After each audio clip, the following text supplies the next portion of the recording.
Hello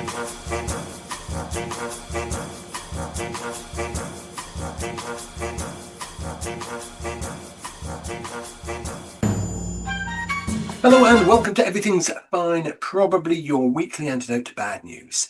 Been another fascinating week in British politics where Nigel Farage has somehow managed to engineer a by-election that was supposed to be a triumphant demonstration of public support, but instead he's ended up in a straightforward fight with Count Binface and still looks like the least politically credible candidate. The really awkward bit for Nigel is that if you're trying to convince the country you're a serious statesman, being relentlessly mocked by a man whose manifesto includes putting croissants back in the Eurovision Song Contest probably isn't ideal. Though to be fair, if anyone should know a thing or two about recycling, it's Count Binface, and he's currently trying to recycle Nigel's political career.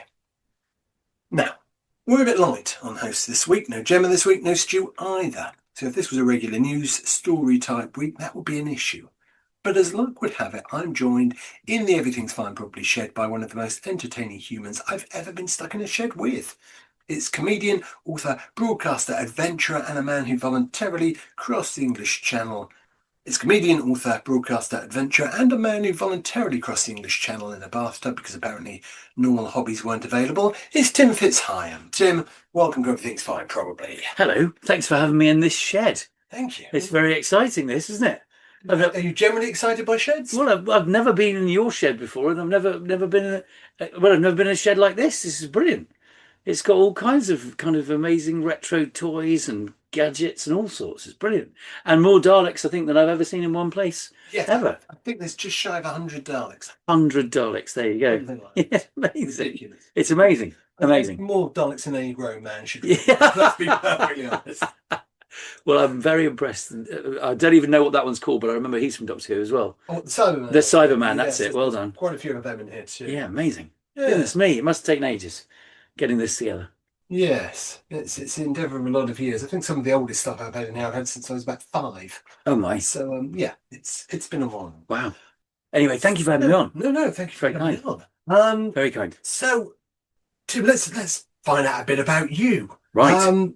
I mean, you are a man, for the uninitiated, you are a man who holds how many world records? Some world maritime records, yeah. Some world maritime. Yes. It's It's 3. 3. Yeah. Excellent. What are they? Well, they're all ridiculous. So the one of them is the longest distance travelled in a boat entirely made out of paper. And that was a maritime record set in 1619 when a man went 40 miles down the River Thames in a paper boat. And I set out to break that record to raise some money for a charity called Comic Relief. And I got my paper boat and I started gluing it together.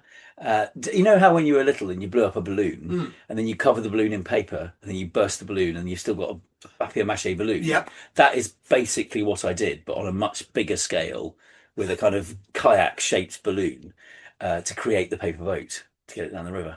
This may seem a strange question. There's probably better questions, but where do you get a kayak-shaped balloon from? Well, brilliantly, I managed to find a boat maker who was not afraid to have a crack at this. And it is quite weird, isn't it? Because you have these brilliant, or I think I have these brilliant ideas, and then I go, I'm going to do this. This is amazing. Then you've got to get people to believe in the ideas. You've got to get people to buy into it. And then in this case, you had to get a boat maker who was quite prepared to put his boat making kind of professional reputation on the line to make a paper boat. And so I did manage to find such an individual called Malcolm, and he brilliantly had this kayak shaped thing that he didn't mind me using to try and papier-mâché something, which was brilliant of him. And actually it was quite good because he had this thing in a shed that he bought as a boat maker. It was a kayak mold, and it actually came from World War II. Okay. And so he said, well, I'm never going to use this again because obviously kayak manufacturing has moved on and they've got way quicker and way slicker and way better. But this is a good, solid World War II kayak shaped, mold. Why don't you have a go at that? How badly wrong can it possibly go? And so that was the attitude that I needed, really. That's exactly what I wanted. And that's what I cracked on with my paper boat. And it went how far down the Thames? So the record was 40 miles down the Thames, and I made it 160 miles. Yeah. Fantastic. That feels like a record. It's going to be a while till anybody takes on. It's a tricky one because the further you go, the more the boat is disintegrating. So that's the kind of that's the test, really, isn't it? That's the challenge. So you're trying to desperately hope the boat will hold together. And the problem that we didn't work out is that in between the layers of paper, when you're putting the papier-mâché together, there's obviously tiny weeny air pockets. But as you're kayaking along, your body heat heats up the air in the air pockets. And so then it starts delaminating. So the further you go, the more the boat is just delaminating away. So the more it's basically disintegrating, and the further you go along the river. And so by the time I got to 160, it really was, it really was sinking. So Yeah. there's no two ways about that. In fact, I got a call from the boatmaker on the last day I was doing this. I was in London. I was going to go on to Tower Bridge, and he there was quite a lot of TV cameras by that stage following the progress. And he said, how's it looking in the water? Because it was his boat making company that had, had his name on it, and it was, and I said, oh, it's quite low in the water. It's a bit low in the water. And then he watched the news broadcast that evening, and he phoned me up and he went, "That's not low in the water. That's blinking sinking." And so it was just so low because I didn't know the difference. I was like, well, it feels a bit low in the water, but no, apparently it was definitely sinking. Yeah. Still, 160 miles, not to be sniffed at. No, it was good. Boat. Yeah. One of your maritime records. Yes. What else have you got for us? Well, then the bathtub is the next one, and that sort of that hit two, really. So it's the only crossing of the English Channel in the bathtub, but it's also the slowest successful rowing crossing of the English Channel. I mean, it's bound to be because it's a third of a ton roll top Victorian copper bath, Yeah. and so it's you couldn't row that quickly. Normally, when you're trying to row the channel, you're trying to do it as quickly as possible because of the tides and the currents, and it's really nasty little stretch of water that. But when you're in the bathtub, you can't row it very fast. So you're just trying to get across. And the longer it takes you to row the channel, the less likely you are to actually make it because of the way that the tides and the current work. So if you're going to row the channel, ideally you'd be doing it in 3 or 4 hours. Me in the bathtub took over 9 hours. So I was all but over the border where you're not going to make it, really, because the way that the current works, it just takes you, it's constantly trying to take you away from the coastline, and you're constantly trying to get back into the coastline, because obviously the current works essentially like two sides of a motorway, and the motorway is the sea in between it, and so the sea wants to take you south, and then it wants to take you further north, and you're trying to go east-west. And so I don't know if I can explain that on the podcast, but I get the idea. And you had some challenges with the French Coast yeah, Guard, of course. yeah. I mean, the French own half of the English Channel. Yeah. That is a key element of the whole thing.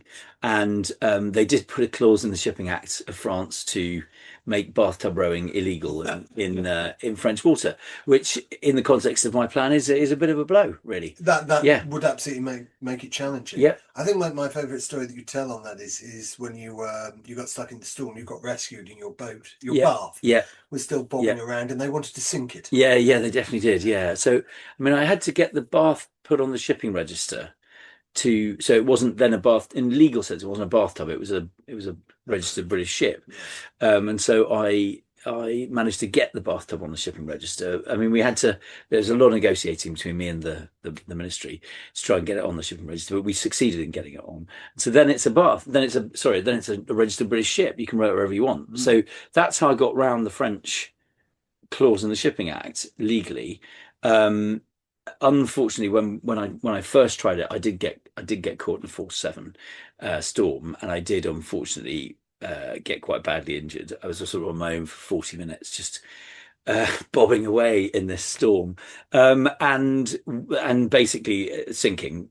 Let's not make any bones about it. And then yes, the French came on that radio, and they said their solution to the. I mean, they were calling me a problem by this stage, which is. I mean, I said You've probably been called worse. Surprise. Was to put explosives on the bath and to blow it out of the water, which of course is illegal because you can't sink a British ship. It's against the law. Yes, you did. I think tell them it would be an act of war. I did say that. Yeah, I did say that. So, yeah. So, I mean, you seem to have made a bit of a career of saying yes to ideas that most people will probably very politely decline. Has that always been a bit of a trade of yours? Yes, I think it has. Yeah. Yes. I mean, not to think, yes, I think saying yes is a thing. Yes, I've said yes a lot. I think there's something about it, isn't there? If you're a person who says yes to things, then you get really fun experiences out of it, and you never know where these things are going to lead. And I really like that as an idea. Where's this one going to go? Where is this going to pan out? And you may not have any idea where it's going to end up. You know, there's a great outcome of the bath trip, really, I never saw coming. Years after I did the bath, I got a phone call from my carer saying, Tim, because I got to write a book about the bath. That was another thing I never thought I'd get to do. And then I got a phone call from the carer saying, Tim, Clint Eastwood has read your book and he would like you to be in a film he's making with Matthew Damon. And I obviously said to the agent, you know, tell him unless it's made produced by Spielberg, I'm not doing it. And the agent said, well, Tim, it is produced by Spielberg. Please stop mucking about. And this is quite serious.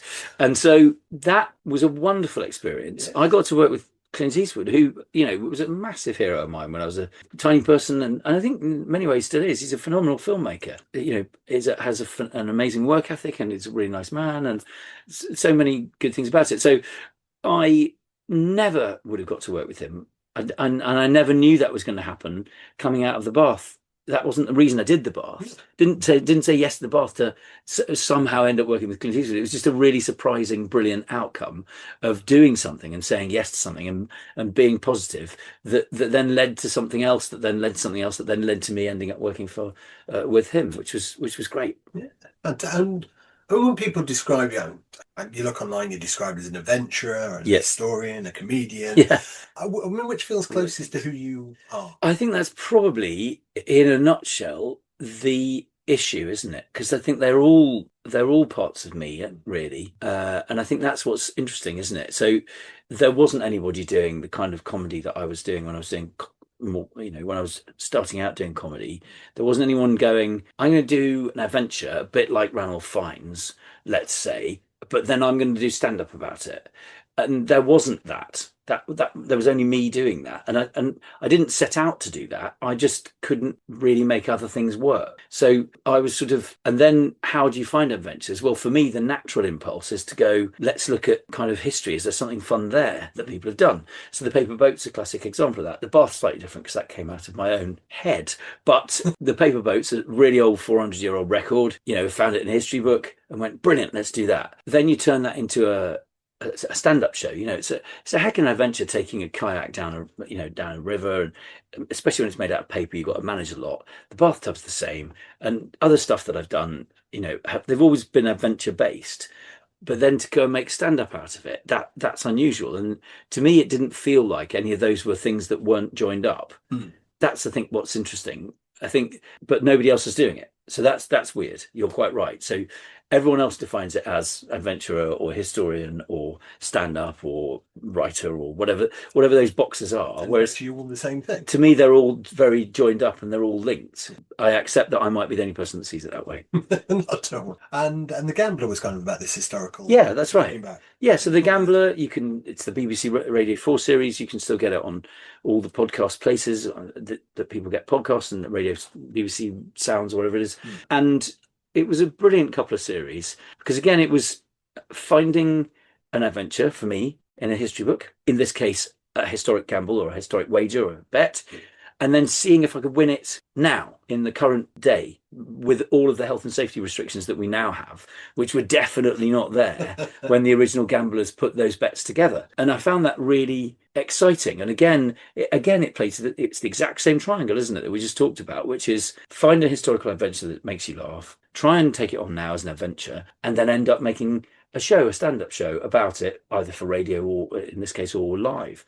So again, it was that lovely circle of doing all sorts of mad things, just because they were bets in the past, and I want to try and win them now. Yeah. So where do you think that curiosity of yours comes from? That's the thing, I think, that is the word. I think I am always curious. I think I'm really curious about all sorts of things.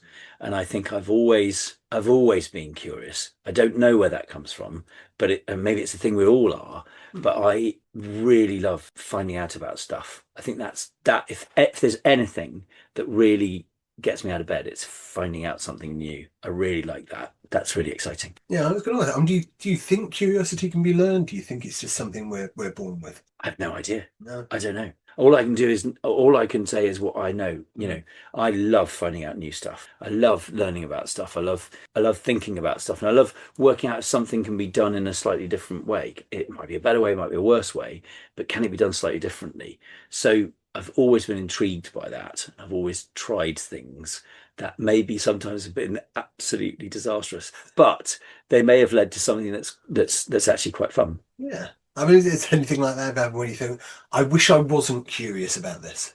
Oh, there've been some definite close ones where I've kind of gone, well, that's pretty hairy. Mm. I think there was one morning where I was in Maribel, which is in France-Swiss border, and I was doing a comedy festival there, and I got woken up by one of the nice people that was running the festival, and he said, oh, I think it's fixed, Tim. I think we've got it there. And I went, okay, brilliant. I went, okay, I'll just get some trousers. Okay, and I followed him down the corridor, down another corridor. Then we got in a ski lift, and I went, probably need a helmet for this. And he went, there you go, helmet. And we go up in ski lift, and we get to the top of what I now know to be the Olympic slalom run from the the Winter Olympics. Right. And this is a black run. It's a very serious ski slope, and they'd taken a lot of the gates off because it was the end of the season. And I got to the top of this, and I could see Maribel at the bottom, and there were sort of people the size of ants just, moving around.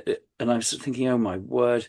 And then he said, here it is. And he had got this giant inflatable sandcastle at the top of this ski slope. And it all came back, flooding back. And the day before, I had contracted a bet with the mayor of Maribel, who was in this. He'd come to the gig, and I'd said I could take that. I could take that sandcastle down the Black Run. And he had very kindly, the mayor had got out of bed the next morning and gone, right, must organise this bet. He took me at my word, and he set the whole thing up. He was waiting down at the bottom in Maribel. He was one of the ants that I could see. And I got in the inflatable sandcastle, and it goes. It went down the Olympic slalom run, and I was inside it. And at the start there was sort of skiers there trying to keep me on the slope, but I just went so fast, I just lost them. And I remember looking back and seeing one of my mates on skis just kind of going, what am I supposed to like? What am I meant to do now? As I shot off down this flipping ski slope. And the black run shelves at one point. It absolutely shelves and then goes down again.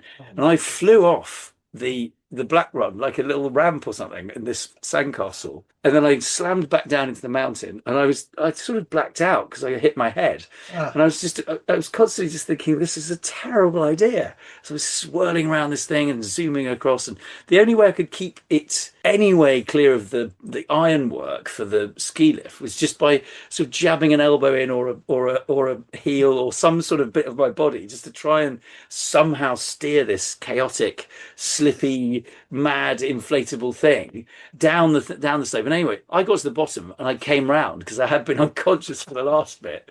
And I sort of stood up, and the mayor congratulated me, champagne corks went off, and I'd sort of somehow won a bet. But I remember thinking, I mean, that was a very silly idea that was definitely a close one, that. Yeah.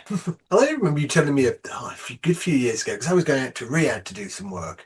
And you told me about, off the back of the bath, you'd become an honorary Marine, is that right? Yeah, that's right. So a Commodore, yeah.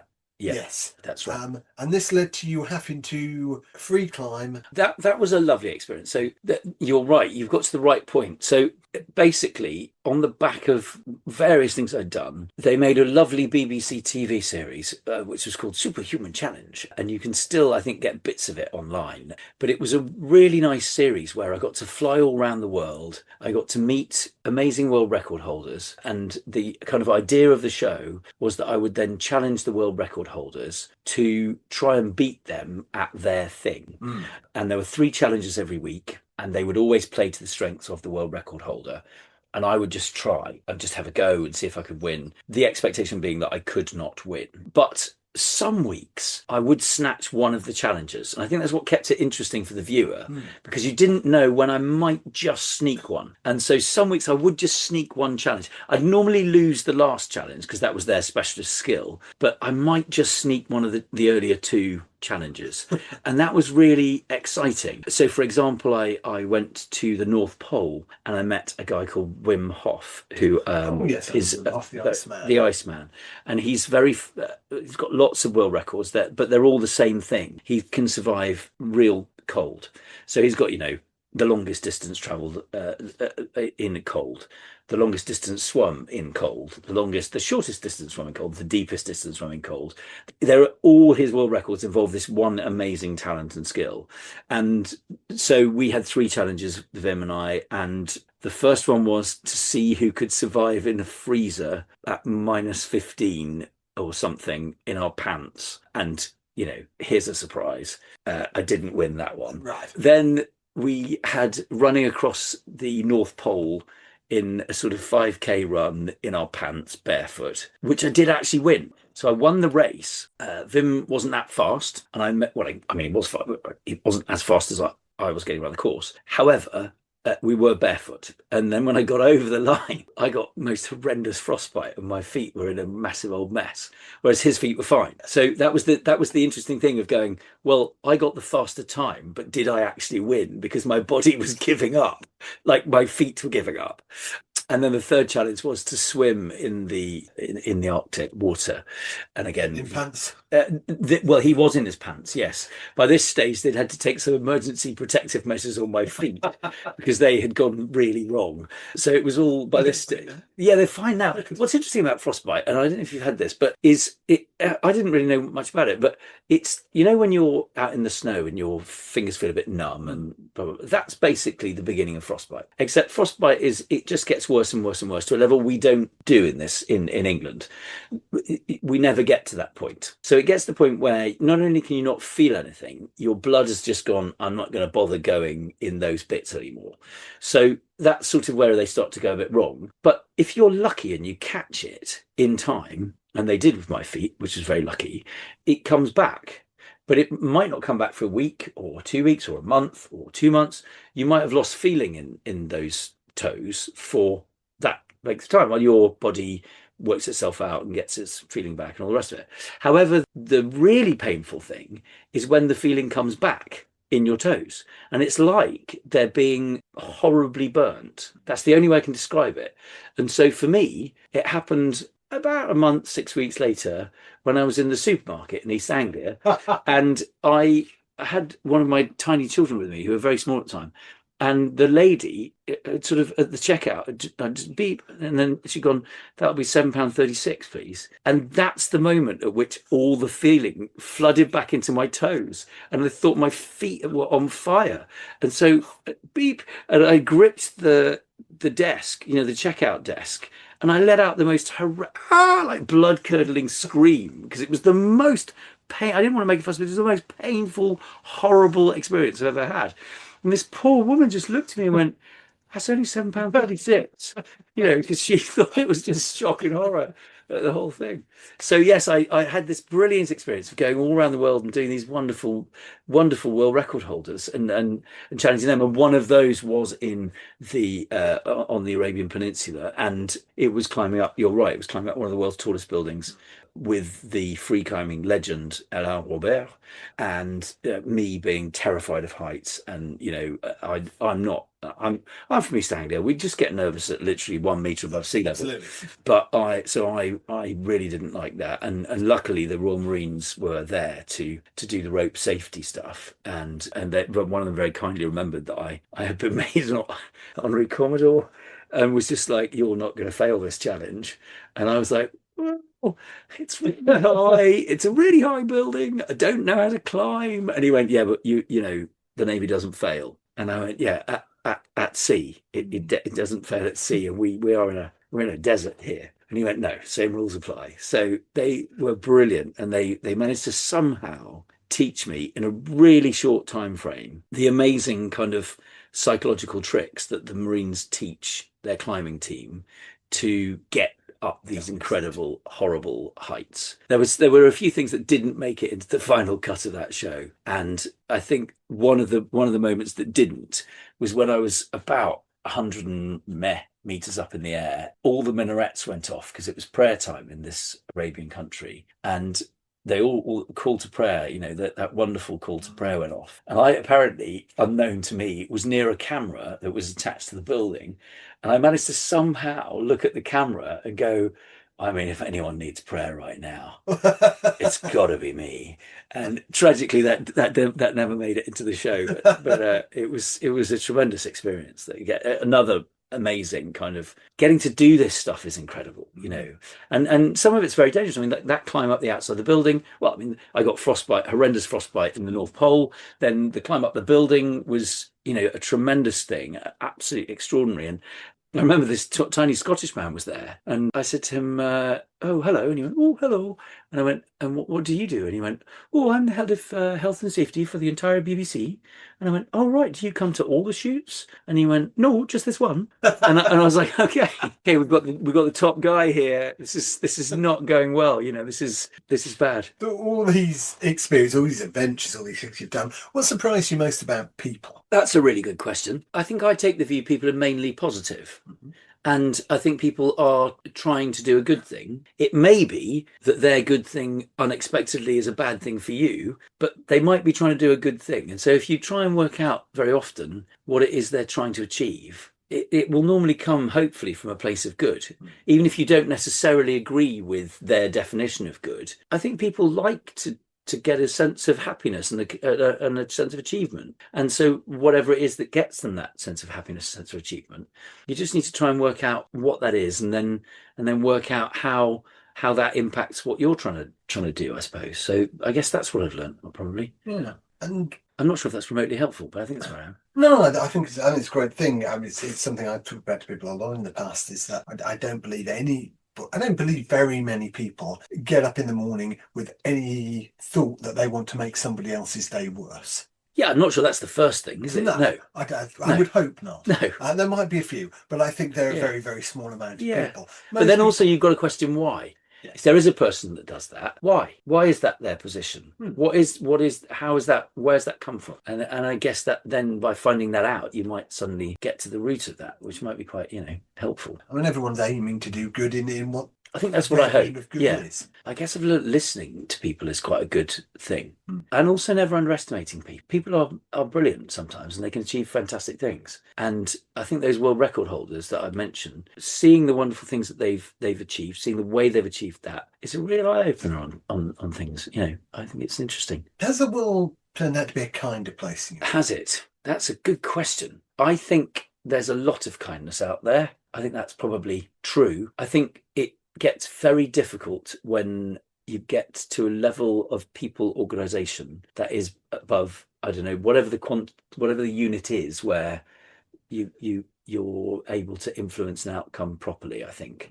So whether that's bigger than a village, or bigger than a sports club, or bigger than a town, or bigger than a city, or bigger than a county, there comes a point where sometimes people maybe are having to do something to get an outcome that they don't necessarily think is the best outcome, but that this is just sort of either got to do, or it's going to lead to something that they hope is going to be better than the thing they've already got. And I think at that point, sometimes there's not a very good outcome. Yeah, that's probably fair enough, and we're seeing chunks of that in the world at the moment. Okay, let's go back to some slightly more fun stuff. So, okay, you've gone bouncing down a black What could be more fun than kindness? Who knows? True, that's true. So you go bouncing down a ski run in a giant inflatable sandcastle. Yeah. You joined in with a Morris dance from. So that again was William Shakespeare's comedian. Yes. His first one in chronologically, he fell out with Shakespeare. They got into a bit of a row, actually, it seems, about the role of a comedy part in Hamlet. And he was really going for a comedy part in Hamlet because he wanted to be in Hamlet. And Shakespeare was writing Hamlet and said, I don't think it's going to be a barrel of laughs. No. I think Shakespeare said it's going to depress A-level students for the next 400 years. I think he said that. And this incredibly forward thinking. This comedian didn't give in, and he just sort of went, look, I've got a comedy dog on wheels.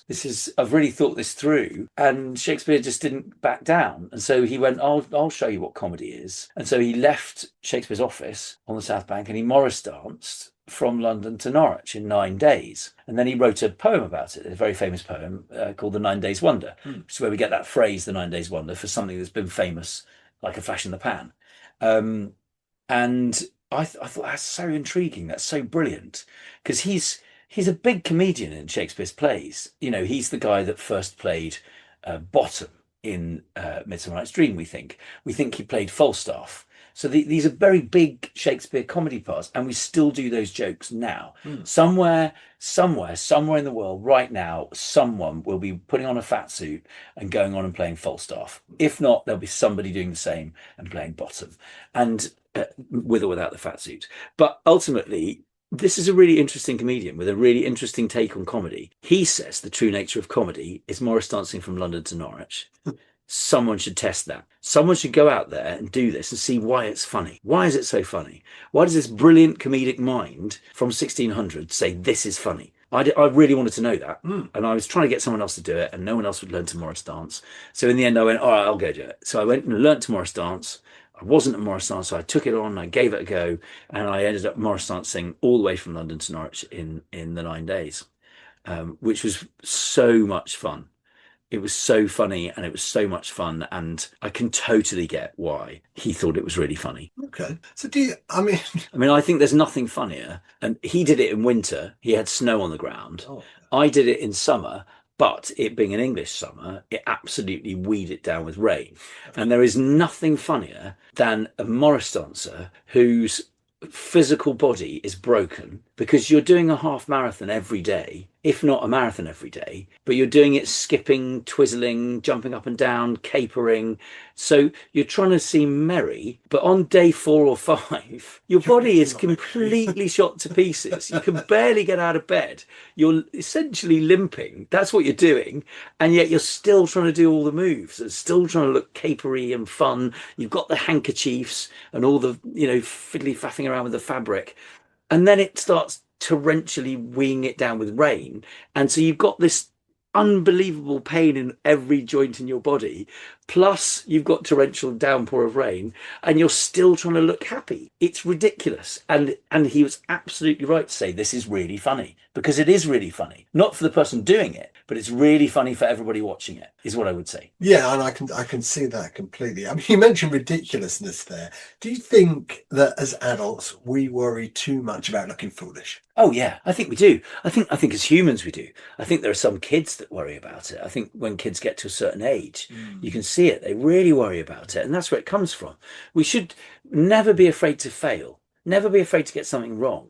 And I think that's a message to get across to everybody, because everything good comes out of failure. Absolutely. You've got nothing that we turn to in our lives came on the first go. Everything comes on multiple failures to get it right. Or try and get it right, or maybe just try something completely different. Suddenly something that you're trying for a specific purpose might turn out to be even more brilliant for something else. Velcro is a classic example. Post-it notes. Post-it notes is a classic example. I'm sure there's millions of other classic examples of stuff that came out of, super glue. That's another one. Absolutely. Another classic thing that they were trying to fix one issue and it suddenly literally fixed a whole ton of other issues.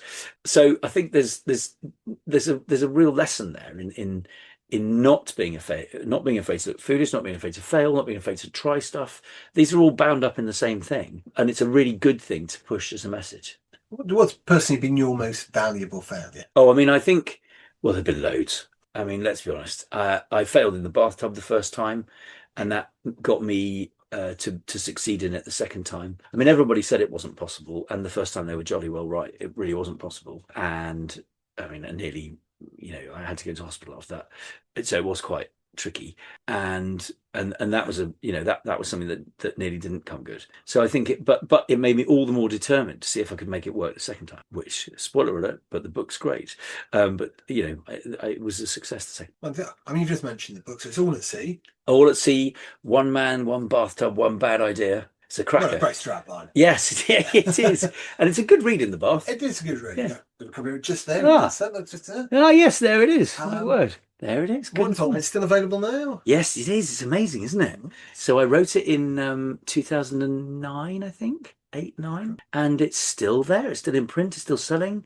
People are excited. People sort of discover it anew, which is really nice. And it's amazing to have a book that's still in print. What are we? 15 years, 17 years? Yeah, it's amazing. So it's exciting. And film rights? Well, I They are around. Yes, they've gone to America, the film rights, and at the moment, and someone's trying to get that away in Hollywood as we talk. didn't appear for Clint Eastwood. Well, that's the great missed opportunity, isn't it? I'm not sure it's his type of film, but who knows? Well, let's talk happiness. What makes you genuinely happy on an ordinary Tuesday? On an ordinary Tuesday makes me happy.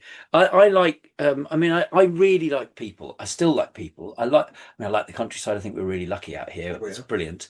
But I do love people. I love hanging out with people. I like laughing with people. I like listening to their stories. I like finding out how people's day went.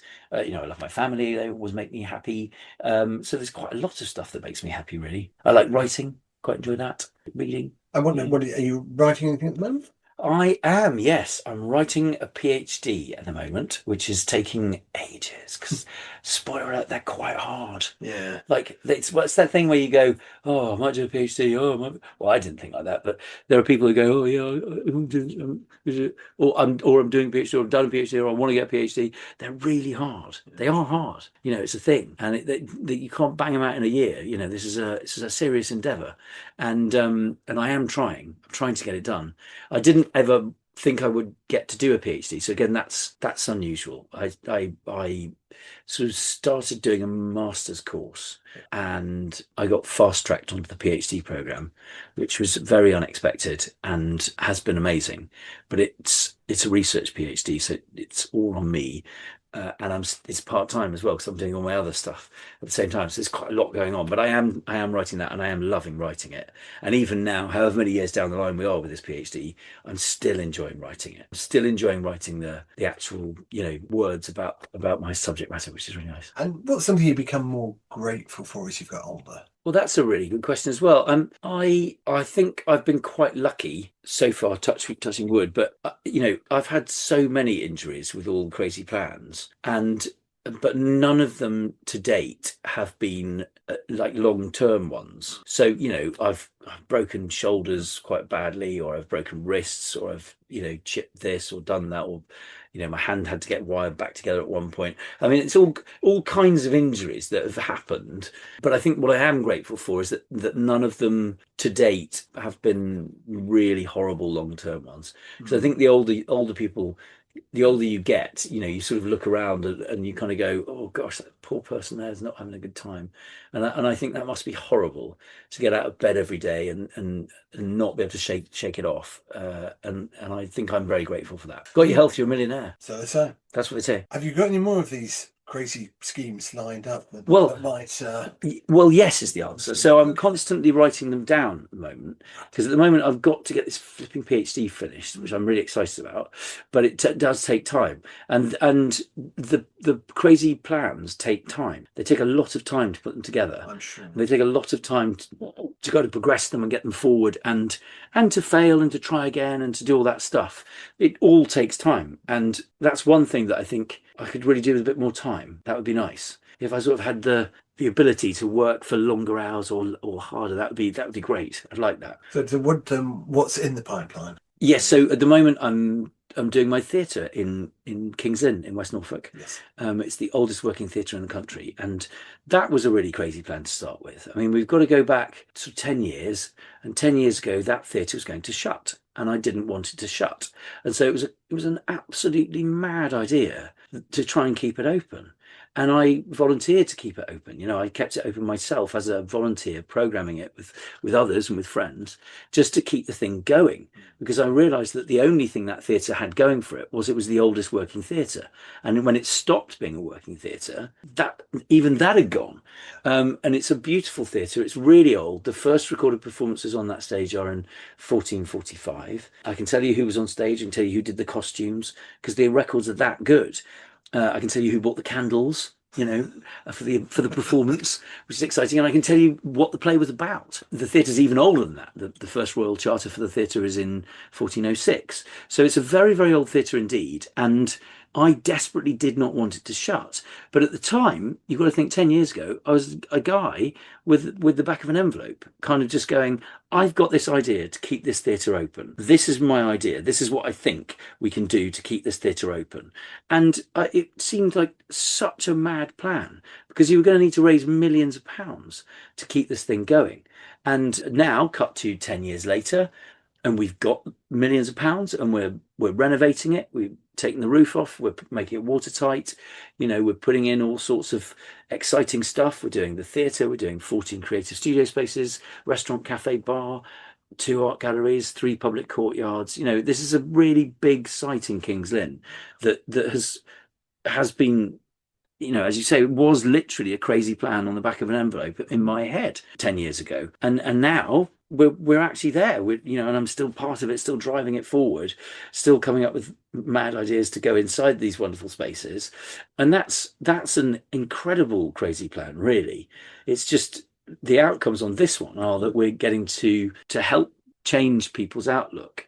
The children and young people program that goes with the theatre that I've again thought up, and again it was a crazy plan. Let's have a massive cultural program in West Norfolk in some areas that are quite challenged in terms of socioeconomics. Let's do that, and let's see how popular that is, and let's base it on Shakespeare, because that's what people say doesn't work in these areas. Well, it does work in these areas. We've now got 10,000 children and young people who are engaging in these outreach programs that we're running, which is absolutely fantastic. And what that tells me is that if you put Shakespeare across in an engaging and exciting way, then of course people are going to engage with it, because they've engaged with it for 400 years. These are really well thought through stories. They work. Let's get on with it. Let's just put it across well. When Shakespeare doesn't work is when people put it across in a really boring, yawning way. That doesn't work. But it's working in West Norfolk. And again, it's a crazy plan, because you're going, how can we change these things? How can we give people a cultural outlook? Let's do it this way. Normally, the conventional wisdom will be, well, that's not going to work. But it is working. And that's another crazy plan that's kind of coming off. So it's not just delivering this amazing theatre project. It's also delivering the whole outreach project that goes around that and actually makes a difference. So that's the current crazy plan, if you like to phrase it that way, that is going forward, and that I'm really focused on making sure we deliver well. That's an amazing thing. So what's the next few years of that look like? Well, we're opening the doors in Kings Lynn on the theatre in 2028. So we're already a quarter of the way through our renovation project, and we're still doing the activity project. So right now in Lynn, we've got our children and young people's art clubs, we've got our play in a day, we've got our shows that we're putting on in other venues across Kings Lynn. So for that example, last week we had a lovely show going on in what they now call the Minster, which is the big church in the middle of Kings Lynn, which we turned into a theatre for the day, and we got shows in and we got kids in to watch the shows, and we did that. And in November we'll be doing our Dragon Festival again, and we are sort of turning the whole town really and the region into a big art centre. So last year we did this, and the theatre had builders on site, so we couldn't use the theatre. So we put 8 different sites in Kings Lynn. We had activities going on all 8 of them, and then we have 4 different sites across the region doing activities as well, so 12 in all. And I think that's the plan again for this year. So it's about being creative, thinking outside the box, and making sure that we keep that really important work with the families and the children going. I think that's really key. So yeah, it is a big challenge, and it's not what I'm doing on my own. There's a huge team around me that's doing it, but it certainly started on the back of an envelope that I had, which is it's just incredible to see it go from that to where we are now. We're now employing people. It is staggering to have seen a journey from an idea on the back of an envelope to now employing, well, I think they said the other day we'd gone over employing 150 builders. That's just an example in the building side of it. Yeah.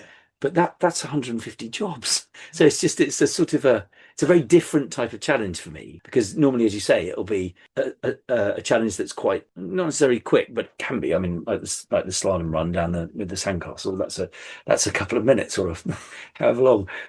And the bathtub's a week or whatever it is. But this is a long term. Let's dig in and get this done.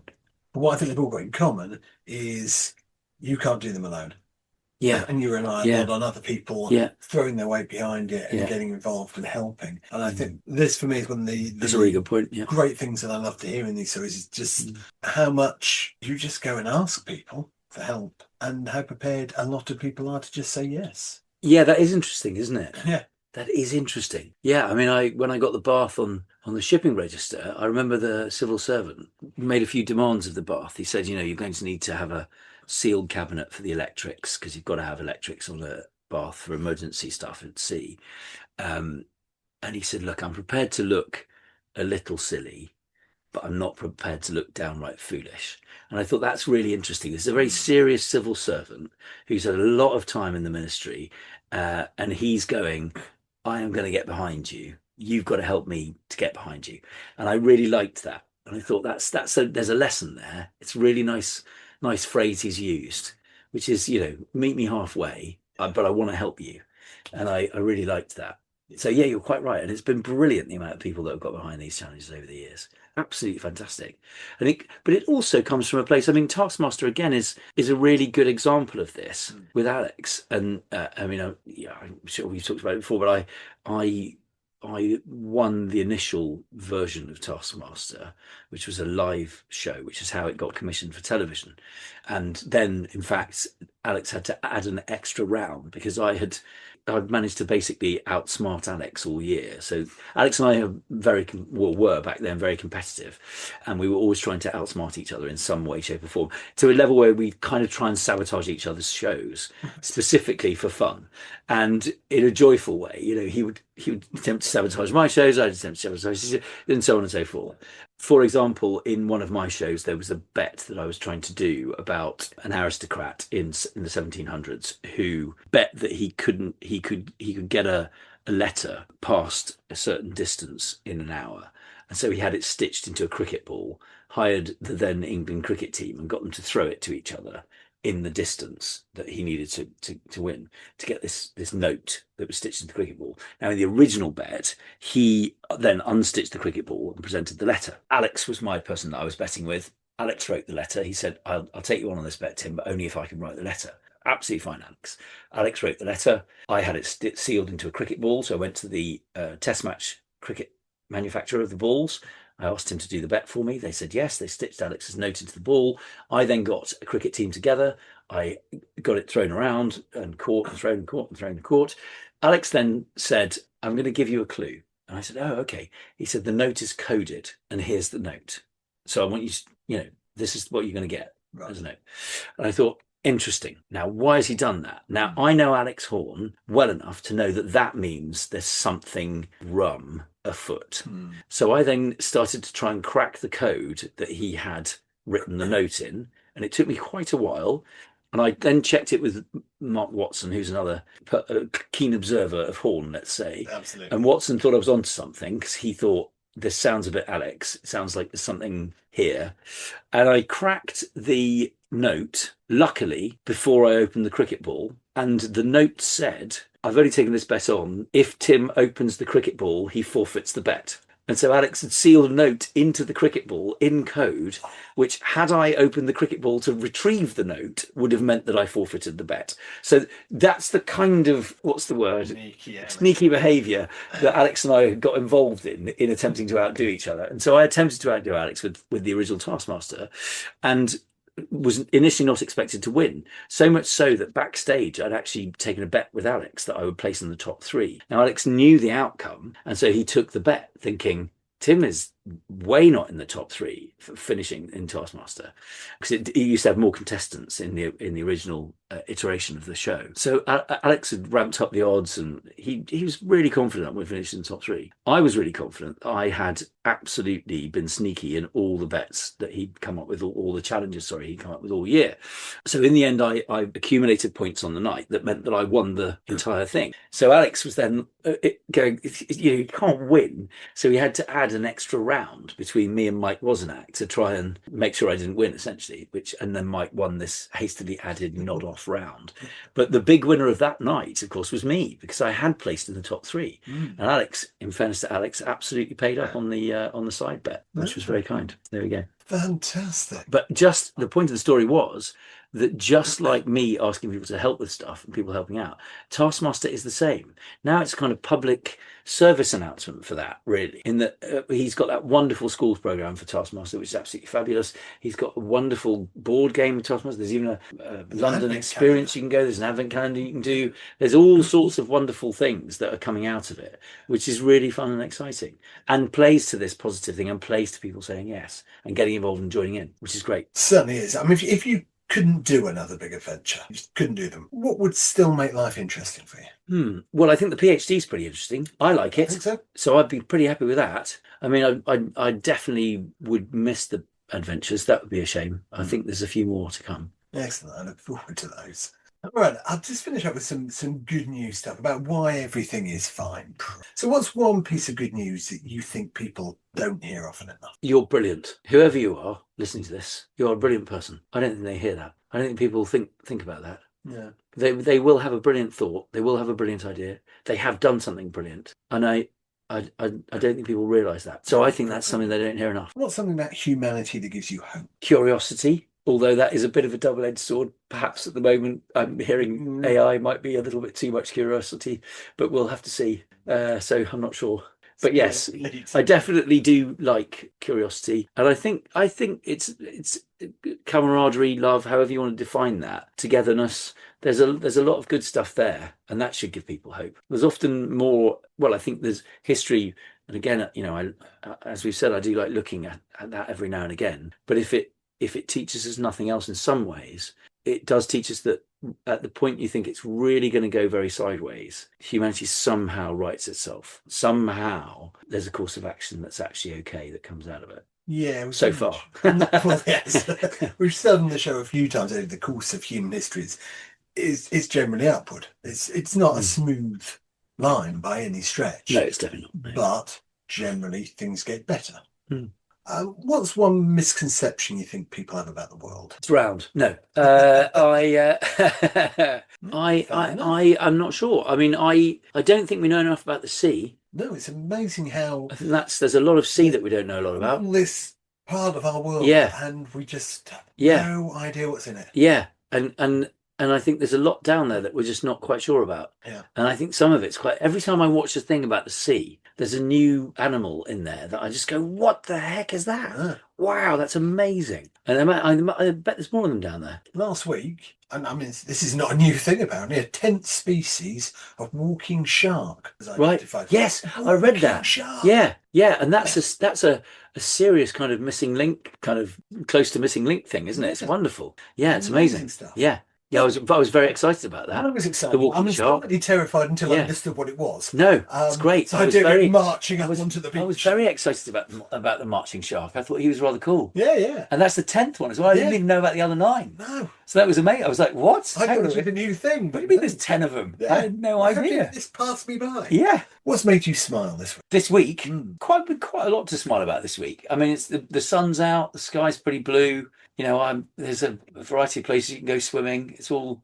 I don't want to sound like life's perfect because it's not, but there's a lot to be happy about, and also simple things. You can all just go and stick. Well, if you live anywhere near a river that's not polluted or dangerous, you can go and stick your feet in that. Or if you're near the sea, you can always go and stick your feet in that. So that's a nice thing to do. Yes. And I've done that this week, which has made me smile.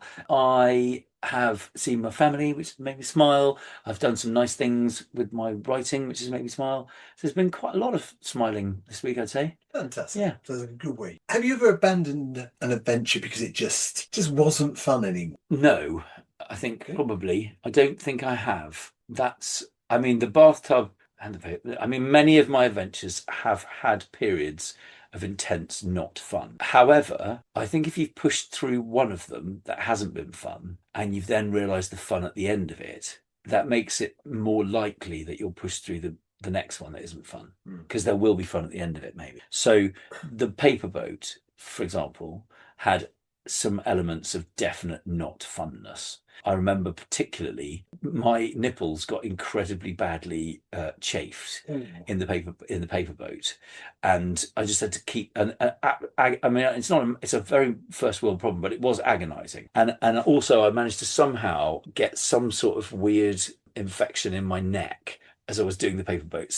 I can't remember what it was, some microbey thing. But anyway, so there were a couple of like physical with the paper boat. And yet I thought, I'm just going to push through this. And the ending of the paper boat, that wonderful moment at Tower Bridge, where everybody came out on the riverbank and loads of people came to say, well done. And we raised a ton of money. And had I not pushed through, I wouldn't have got the money. I wouldn't have raised it. That was glorious. And it made me go, when I did the bath, I then expected there to be some not fun bits, but I then expected there to be some fun bits at the end. So I guess it's conditioned me to go, there will just be some bits of this that won't be that much fun.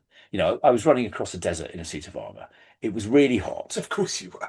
Yeah, it was really hot. And at the end of the end of the second day, I'd managed to burn my neck on the armor. So there was, intrinsic blistering going on of the lack of skin where the burning had happened. And I remember the nice man who was trying to help me out of the armor, and he was sort of trying to get it off, and he was going, "It's just too hot for me to touch." And I was inside the armor with my neck kind of burning, and I just sort of went, "You mean you're hot? It's quite hot in here." And so that wasn't fun. But again, I knew if I made it across, in the happiness would be there, and it has been. That wonderful sort of sense of going, yeah, I've done that. It's really nice. So there've been many moments where I've gone, this might be the point at which I do break and I don't pull this over the line. But let's hope not. Yeah, I think it's true, isn't it, of a lot of tasks. They can start fun, they can end fun.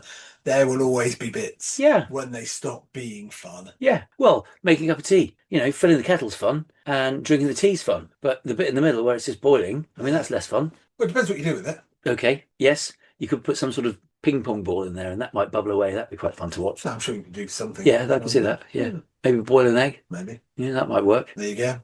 We've solved that. Cracked that little problem. What do you think that children understand about adventure that adults then forget? Well, I think children have, and I think I probably am in this category as well. I think we, children and I, have less of a thing telling us that something won't work. So I think maybe adults have seen a thing go wrong before and remember that and go, well, that's not going to work because of this. Or if you study engineering or you have any kind of appreciation of building something, or you go, well, that's just not going to work. The laws of physics don't work that way. Whereas I think me and children are much more likely to go, well, maybe they don't, but I'll give it a go. And I think that's something that's really important. I think almost adults are perhaps trapped by their own experience and don't just go, how about we just try this? Let's just try it. Let's give it a go. And I think that's really compelling. And I think that's really important. Always ask a kid. You'll get a brilliant answer. And it's this fear of failing, isn't it?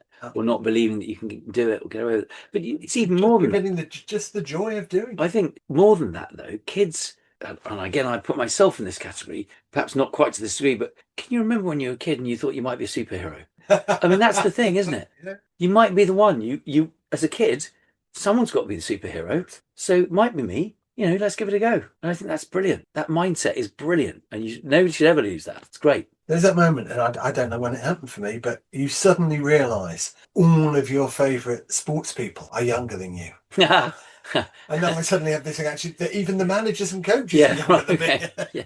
Yeah. And now I've realised I will never play for England. Yeah, it's probably never going to happen now. I'll never say never, Jim. I think that's probably enough for this week. So, Tim, thank you so much for a huge entertaining conversation. Thoroughly enjoyed it. Thank you for listening. Theatre has a website. It's stgeorgesguildhall.com. People are very welcome to keep up on that adventure. The book is lovely. Do buy the book. Do buy the book. And of course, the Gambler podcast. If you're not listening to this podcast, then go and get the Gambler. Yes. Which is kind of when you finish this, go straight on to the Gambler. Yeah. And thoroughly enjoy that.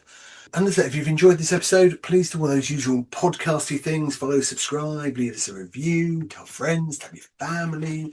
Tell the one person who's convinced everything in the world is terrible. We specialise in proving them wrong and still being nice about it. If you've got a good news story you'd like us to cover, you've spotted something wonderfully ridiculous that deserves a place on the show, please get in touch. We love hearing from you. Hopefully Gemma and Stu will both be back next week, assuming they haven't had their appearances suspended under Article 27 by FIFA.